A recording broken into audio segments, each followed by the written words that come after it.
gentlemen, good morning.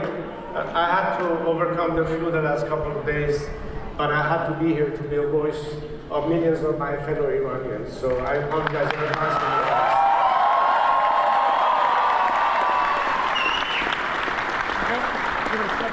I begin today in the memory of my fallen compatriots, the heroes of my country who have fought, bled, and died, not only for their own freedom and for the liberation of Iran from the clutches of an evil, depraved regime that has held us hostage for 47 years, but for the freedom, peace, and security of the world.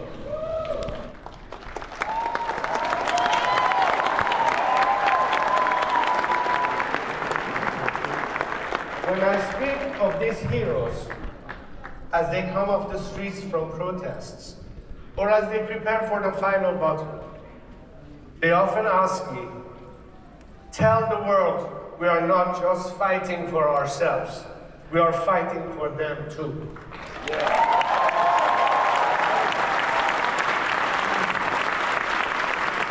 So it is in that spirit and in their honor that I ask you to close your eyes for a moment and imagine a free Iran. No more nuclear threats, no more terrorism, no more hostage taking, no more closing of the Strait of Hormuz, no more blackmailing of the global community. Imagine an Iran that instead of exporting terrorism is promoting freedom. Freedom to its people, stability to its neighbors, national security and economic opportunity for the United States and the free world.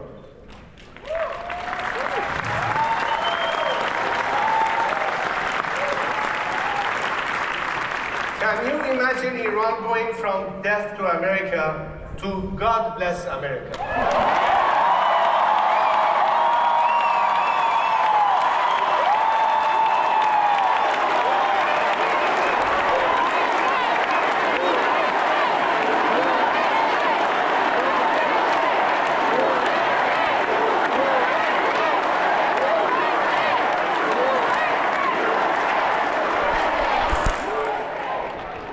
Well, I too can, because I have seen the true soul of my people. Let's remember, on 9/11, one of America's darkest hours, when your enemies, and even some who claim to be your friends, celebrated those horrific attacks, the Iranian people did something the world wasn't supposed to see. They risked their lives to hold candlelight vigils in the heart of Tehran.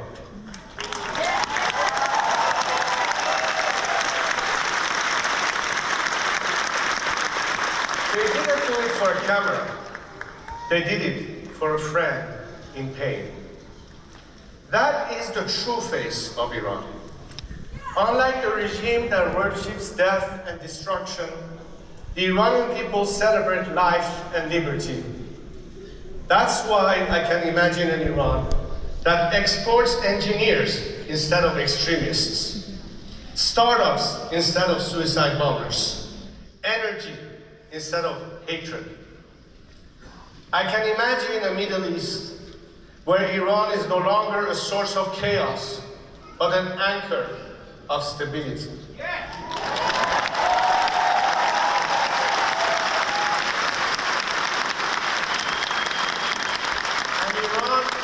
That does not fear its people, doesn't threaten its neighbors, doesn't isolate itself from the world. Imagining this is not difficult, because this is exactly what Iran once was and what it can be again.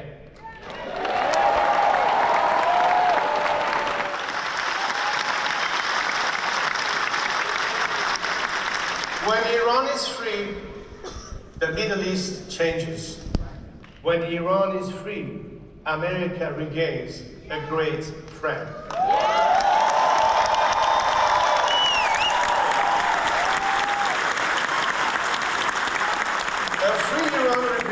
the single largest untapped economic opportunity of the 21st century. A nation of 93 million people, highly educated, entrepreneurial, and pro-West, finally unleashed. Over the next decade alone, a strategic US-Iran partnership could generate more than $1 trillion for the American economy.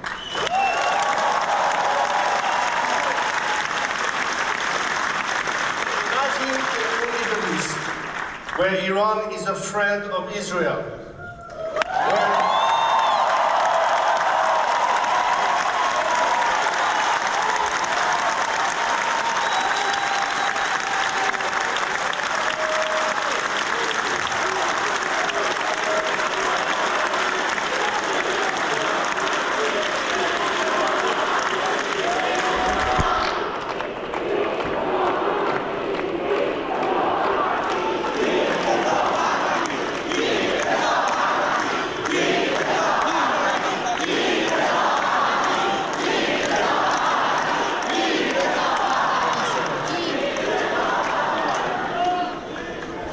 where the Abraham Accords are extended into the Cyrus Accord.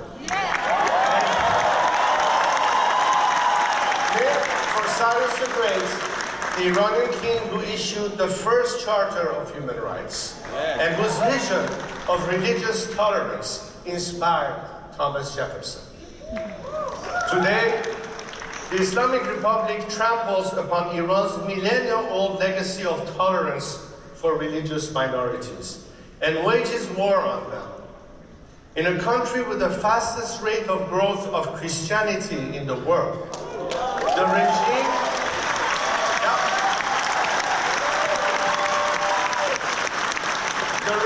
and its IRGC storm into and ransack underground house churches, detain and torture pastors, and persecute and execute evangelists and Christian converts. This is the Islamic Republic, not the true Iran, not the vision we have for the future. Under this vision, Iran, the United States, Israel, and our Arab neighbors are bound together in peace and prosperity rather than conflict and terror.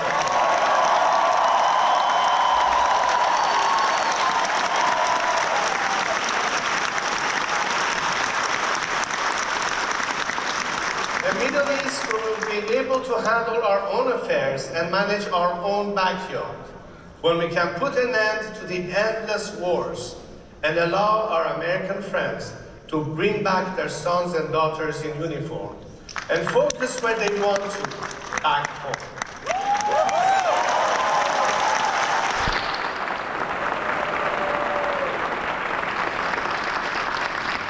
A free Iran is not a fantasy. A free Iran is within reach right now. But as we all know, freedom never comes free. My compatriots have shown this. They are not asking for a handout, and they do not expect their freedom to be handed to them on a silver platter. The Iranian people have already paid an unimaginable price for their liberty. In January of this year, I called on my compatriots to go out and protest against the regime that has oppressed them for 47 years. Millions of them responded, igniting the largest wave of protests in Iran's modern history, sweeping every single one of our 31 provinces. On January 8th at 8 o'clock, they took their lives in their own hands and took to the streets to fight against the occupying regime. At that exact moment, Khamenei, Larijani, Ghalibaf, and the rest of their mafia shut off the internet under the cover of darkness. And with a depravity that shocked the world, they massacred more than 40,000 Iranians and injured over 300,000. They did not stop their terror on the streets. Wounded protesters were hunted down in hospital beds and shot in cold blood. Men and women were raped in secret prisons. Even nurses, ambulance medics, and doctors who dared to help protesters were tortured, raped, and killed. Families were forced to search through thousands of unmarked body bags, and the regime even charged grieving parents for the bullets used to kill their own children. To this day, mothers still search for their sons, and daughters still ask where their fathers will come home. To this day, 29 days to be exact, Iranians have been cut off from the world with almost no access to the internet. Fearful of my courageous compatriots, Khamenei Jr. and his cabal of criminals have dragged Iran from the 21st century to the dark ages. They are afraid that when they do, the world will again see the defiant will of a nation united and determined to topple it. Life can never go back to normal. There is a sea of blood between the people and the regime. After all the massacres, after all they have sacrificed, they will never agree to swap one tyrant for another.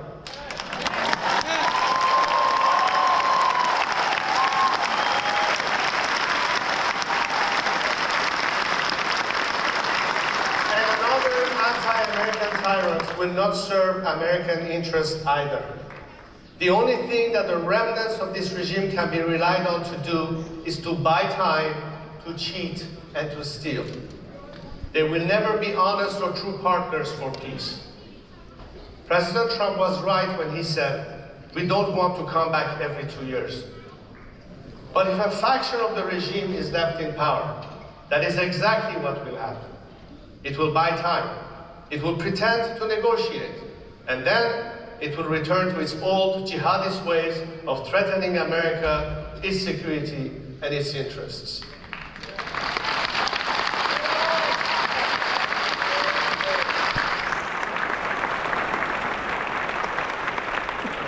They might promise a short period of artificial calm, but it would inevitably be followed by the same terrorism, the same nuclear blackmail, and the same cries of death to America. Because the truth is simple. The Islamic Republic cannot reform itself. It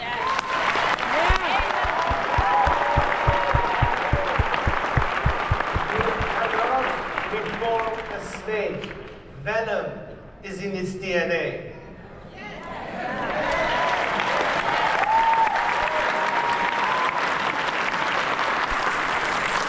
This extends to the corrupt and brutal thugs of the IRGC. Because the IRGC is not Iran's national army. Indeed, it does not even have the word Iran in its name. It is the Islamic Revolutionary Guard Corps. It serves its own poisonous ideology of terror and not Iran's national interests. So it can certainly never be a partner to serve America's interests.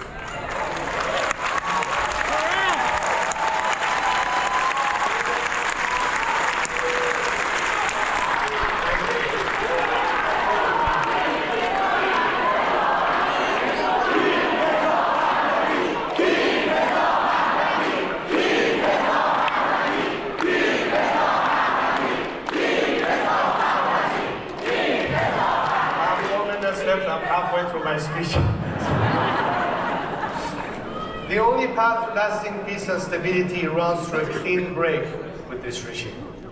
For the first time in 47 years, President Trump's strategy has given us a real chance to achieve that outcome.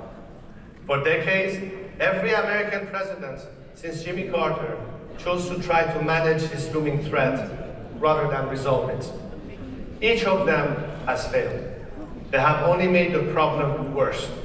The result has been more dead Iranians and more dead Americans. So the mullahs operated on the assumption that America didn't have the stomach to confront them decisively. That assumption began to collapse when President Trump ordered the strike on Qasem Soleimani.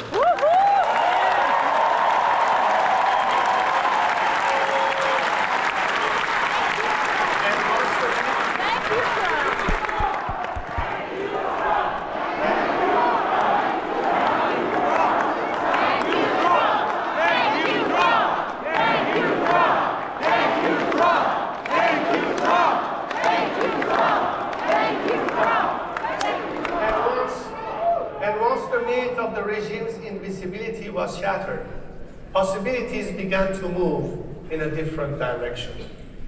Operation Midnight Hammer and Epic Fury have done something extraordinary. The killing of Khamenei and many of his henchmen, the destruction of more than 80% of the regime's ballistic missile arsenal, and the obliteration of the nuclear sites have leveled the playing field. This did not happen by accident. It happened because of President Trump's resolve and the courage of American troops.